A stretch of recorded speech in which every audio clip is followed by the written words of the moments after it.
వ్యాయామం చేస్తున్నప్పుడో, basketball, volleyball వంటి ఆటలు ఆడుతున్నప్పుడో, లేదంటే వేగంగా పరిగెడుతున్నప్పుడో మనలో చాలా మందికి ఉన్నట్టుండి పక్కటెముకల మధ్య హఠాత్తుగా తీవ్రమైన నొప్పి పుడుతుంటుంది.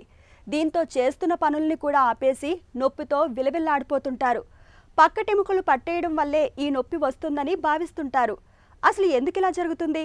పక్కటెముక నొప్పికి కారణాలేంటి? ఇదేమైనా ప్రమాదకరమా? పక్కటెముక పట్టేయడానికి కారణాలు, పరిష్కార మార్గాల గురించి ఇప్పుడు తెలుసుకుందాం.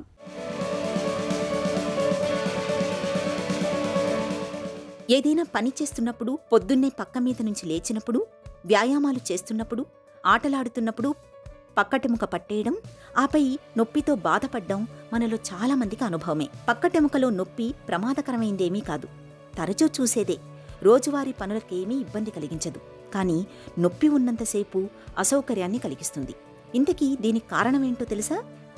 కడుపును, ఛాతీని వేరు చేసే డయాఫ్రమ్ పొర అసంకల్పితంగా సంకోచించటం. డయాఫ్రమ్ పొర ఉన్నట్టుండి సంకోచించడానికి రకరకాల అంశాలు దోహదం చేయొచ్చు. కాలేయానికి, ప్లీహానికి రక్త సరఫరా ఎక్కువ కావటం దీనికి ప్రధాన కారణమని భావిస్తుంటారు. లోపలి అవయవాలు డయాఫ్రమ్ పొరను కిందికి లాగడం కారణంగా కావచ్చని అనుకుంటారు. తిన్న వెంటనే శారీరక శ్రమం చేయడం కూడా డయాఫ్రమ్ పొర సంకోచించడానికి దారి తీయవచ్చు. ఎందుకంటే తిన్న తర్వాత ఆహారం జీర్ణం కావడానికి శరీరం జీర్ణాశయానికి రక్త సరఫరాను ఎక్కువ చేస్తుంది. ఫలితంగా డయాఫ్రమ్ పొరకు రక్త సరఫరా తగ్గుతుంది. రక్తంలో కాల్షియం, పొటాషియం, సోడియం వంటి ఎలక్ట్రోలైట్ల మోతాదులు తగ్గటమూ కారణం కావచ్చు. పక్కటెముక పట్టేసినప్పుడు చేస్తున్న పనులను అప్పటికప్పుడు మధ్యలో మానేయటం సాధ్యం కాకపోవచ్చు. మరి దీన్ని తగ్గించుకునేదెలా? వేగంగా నడవడం, పరిగెత్తడం వంటివి చేస్తుంటే కాస్త వేగం తగ్గించాలి.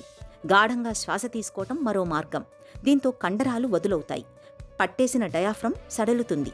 నొప్పి వస్తున్న చోటును గుర్తించి వేలితో కాసేపు అదిమి పట్టినా ఉపశమనం కలగవచ్చు. అసలు పక్కటెముక పట్టేయకుండా ముందు నుంచే తగు జాగ్రత్తలు తీసుకోవచ్చు.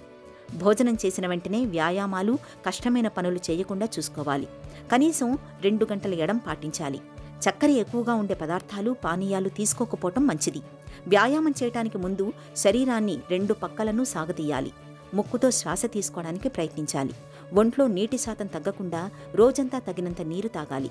కానీ వ్యాయామానికి ముందు అతిగా నీరు తాగకూడదు. ఎక్కువగా నీరు తాగి వ్యాయామం చేస్తే డయాఫ్రమ్ మీద ఒత్తిడి పెరుగుతుంది.